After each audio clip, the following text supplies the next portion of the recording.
Good morning again, everybody. A good Sunday sermon usually gives the same point over and over in a lot of different ways. So that's what we're going to be doing this morning. But I want to tell you what the point is to start off. and that is that no matter what is going on in our lives, we can still practice joy. That no matter what conflict or difficulty or monotonous experience may be taking place, because there is a spiritual truth in each one of us that is connected with a joy that is boundless, that is unconditional, we can choose to live in joy. I want to thank Marjorie. I love how you just kept going, no matter that, even though that car alarm was going off, it was like you didn't even notice it. And that's life sometimes, right? We think we're centered, and then the alarm starts going off around us. And where we get uncentered is if we start blaming the alarm for our not being centered. When we give the power away to whatever is going on around us. Not that we're not annoyed by the alarm, but if we can almost include it in our centeredness, if we can almost welcome it in a sense, then we can find that unshakable ground of our own being. I want to thank Saba McKinley, and I'm glad you think yourself too on there, because she's helping to convey in writing some of what we're saying this morning for those who have some struggle hearing. And what a wonderful service. It's such a great example of all the talent in our church and using it. So thank you very much, Saba. So, way to express my point. Well, it is kind of weird reading along, right?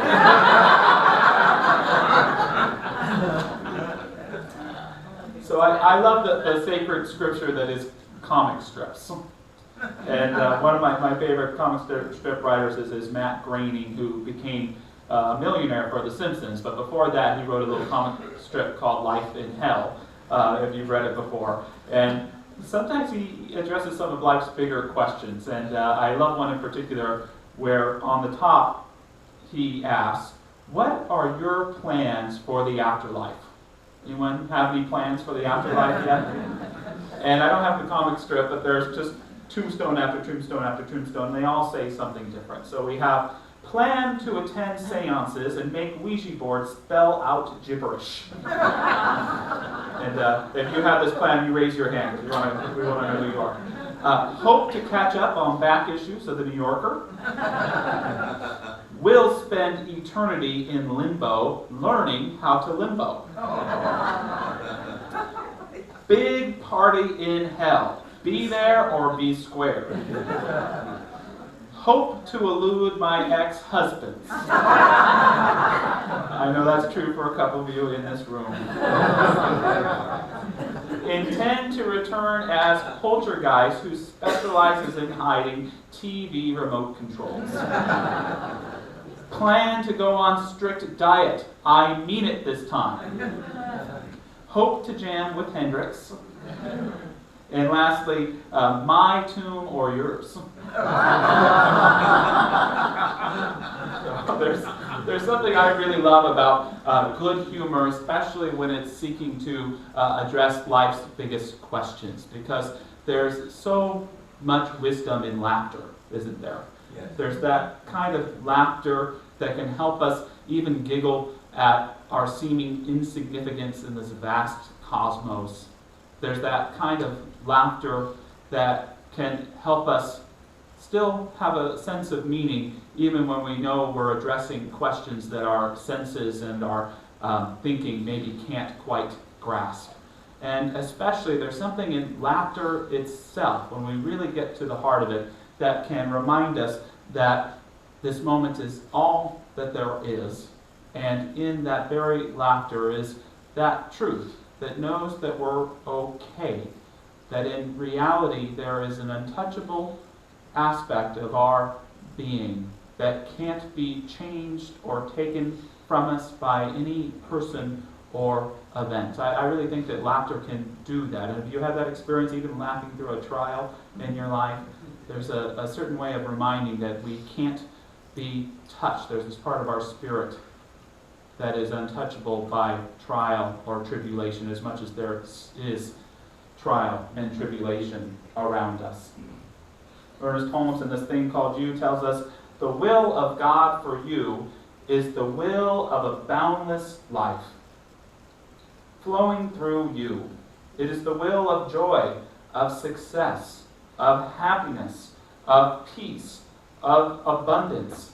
It is the will of the kingdom of heaven, not absent from this earth, but imperfectly seen.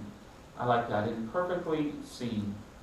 Our topic this month has been practical faith, and we're going to stretch it out and speak to it in different ways all year. But to me, an important aspect of a practical faith is a belief in the indestructible nature of our own spirit, our own inner good, our own truth that we are an expression of God. And when we can live from that truth, the spiritual promise is that it can manifest in our lives in amazing and incredible ways. Sometimes we forget that this treasure, this truth of who we are, is always there. But by remembering it and practicing it, we can begin to unearth it so that it becomes more visible in our lives. Holmes goes on, he says, it may seem strange that the law which now holds you in bondage can as easily give you freedom. But this is the truth. There cannot be two final powers in the universe. If there were, one would destroy the other. There is only one power. Use it. This is the simplistic teaching of the science of mind and the complicated teaching of the science of mind. This very simple phrase that life is good. Life is good, life is good, life is good. Do you believe that? Life is good? Yes. You know, it depends on when you ask me. It depends on how I'm thinking, and I do, in the spiritual sense. I believe in that indestructible good. I believe in God, and that in order for God to be God, God can have no opposite. So that any sense of a devil or of an evil or a wrong, as much as they may be valid experiences in the world, they cannot truly be in opposition to that which is wholeness, that which is all that is. But all that being said, I'm amazed I survive each day. You know, when I think about all that goes on in the world, that's terrible, that's horrible, that's treacherous. You know, watching a nature video and an animal eating another animal. Hearing about someone suffering on the other side of the world or just around the block. Looking at all sorts of struggles and challenges we have with health or with finances or all different things. It's hard sometimes to say that life is good. I've been watching that Game of Thrones. Jack's a Game of Thrones fan. Any other people watch Game of Thrones? It's pretty racy and intense, and I know when I say that means you all run home and start to scream it when we say those things.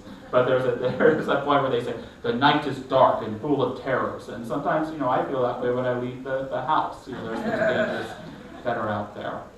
But when we say that life is good in our teaching, what we really mean fully and completely is there is an indestructible good in me, in you, in everything. And when we can remember that good, it can help us move through the trials of our lives with grace, with confidence, and with being who we really are. As difficult as the trials of our lives may be at times, they should never be what defines us. Our soul and our spirit is what defines us, and it's always up to us how we bring it to life. I know when things are challenging in my life, the place where I like to go most is to this church. Not just to remember the teaching, but in particular to talk to you, to learn from you. Because if you looked around this room, the stories of living in joy, no matter what the tribulation, no matter what the struggle, are quite amazing. I have one friend in this congregation, we're going to hear from him now. I'm going to invite up Mr. Steve Blue to the stage, who has gone through quite a bit, haven't you, Steve? Quite a bit. Yes, and Steve is a great example to me of someone who didn't deny the challenges in his life, but chose to live in joy even in spite of them. And as opposed to telling you his story himself, I know he's written a one-man show about him, so I know he was capable of getting up here and sharing a little bit about him himself. So you mind sharing a little bit with us, Steve? Sure. About 25 years ago or so, I was tuned in to the Huntington Beach Seacliff Village Church when Dr. Peggy Bassett was there. And through that church, I learned meditation techniques. I took Psalm 1, as it was called then. And Psalm 1 really became my platform, was the base of which I had faith already, but boy, I could build that faith upon that base. And it was so important that I took that first step with that class. And because little did I know that a few years later I'd be diagnosed with a cancer that would reoccur 8 times. And they tried to avoid surgery, and I went through 32 treatments of radiation over at Hogue. And the cancer came back after 2 years. And so it was then that they decided to do a radical surgery. The cancer was in my nose. It was a head and neck cancer. They ended up removing the nose. And I wanted to be a singer. I've always been on stage. I've done musical theater and things like that. And who goes on stage when you don't have a nose? You know, it was part of this ego thing. And I realized I had the ego had to be set aside. And I realized also that it was only a nose when I looked in the mirror the night before surgery. It was only a nose. Otherwise, the option was I wasn't going to be around for long, and the surgeon told me that. It was, you know, I had 5 to 6 years to live if I did not have surgery. And so I went through the surgery. Reverend Doug Fogelsong was there with me up at UCLA, and he prayed me in, prayed me out. And just that whole force of faith was with me through that whole time. I came through it great. When I had my follow-ups, the doctor said the cancer had been taken even before 5 years was up, you know, that I was free and clear. But to live with going through prosthesis and things like that, and the doctor who did my prosthesis called me up one day about 6 months after surgery and said, People magazine called me up and wants to do an article about me, the doctor, and her technique. Would I like to be a part of it as a patient? And basically she said, you have a good attitude. You have a good attitude.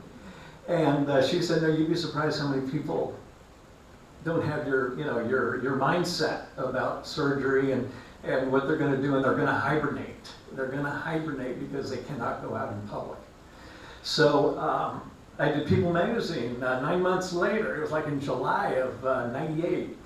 Cindy Crawford was on the cover with her newborn son, I guess. And I was in there. And it was amazing to go through something so traumatic and to be in People magazine all across, the country. So he couldn't control everything that was going on around him, but he could stay passionate and committed to his gifts. And one of his gifts is song, and we're going to be able to hear from him a little later. And so appreciate your commitment to that gift. When you were sharing as well, you reminded me of the quote that Robert Anton Wilson said. He said that you are exactly as big as that which you love, and exactly as small as that which you allow to annoy you. And it works in the everyday nuances of life, but it works with those big things too. Do we want ourselves to be belittled by the challenges before us, or can we remember that which we care and love most dearly and never give up on it, never let go of it? Because if anything is going to get us through, it's that, as well as the loved ones that contribute to that knowing and peace. Another quote from Ernest Holmes to share. He says, expectancy speeds progress.